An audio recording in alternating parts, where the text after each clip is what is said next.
Is boots on the ground an outlandish thought or a real possibility? Well, I can't speak for what Trump may try and do. I don't think there's a need to take Karg Island, the main Iranian lift facility, to move oil onto these tankers. මහා අවුරුදු shopping festival ශ්‍රී ලංකා ප්‍රදර්ශන හා සම්මේලන මධ්‍යස්ථානයේදී I think you can block the Strait of Hormuz to make sure no Iranian oil leaves.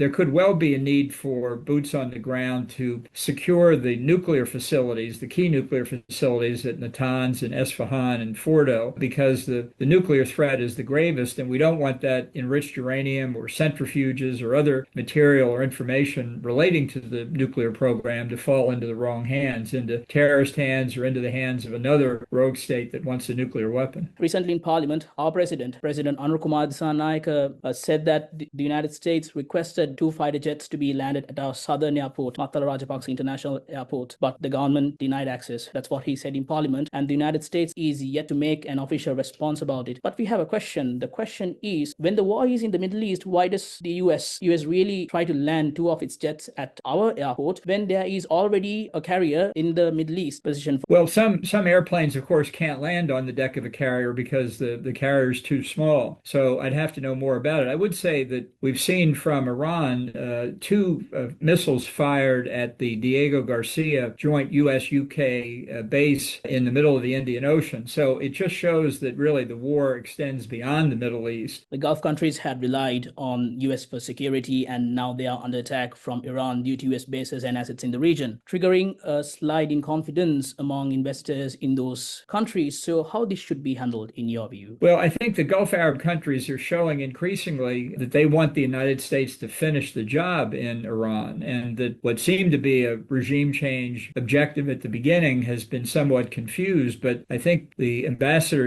of the United Arab Emirates to Washington has an op-ed in today's Washington Post basically saying, or New York Times, I guess, saying basically that it's important that there be a complete resolution of this Iranian threat, which sounds to me a lot like saying regime change. Ambassador Bolton, we are just curious to know, were you in those conversations before the US launching an attacks towards Iran? Were you even a part of those conversations? No, I was not. I was very surprised that Trump did this since in his first term, when I worked for him, he was against regime change in Iran. Iran has people endured across time and is resolute. And is a deal likely? And or would Iran just keep going until all hostilities cease? Well, I'd be very surprised if there's a ceasefire agreement anytime soon. I think the regime believes it simply has to survive before Trump's attention span. And I think that's one reason why it's important that we're helping the opposition inside Iran. I don't detect any sign that we are. It would be a big mistake if we're not.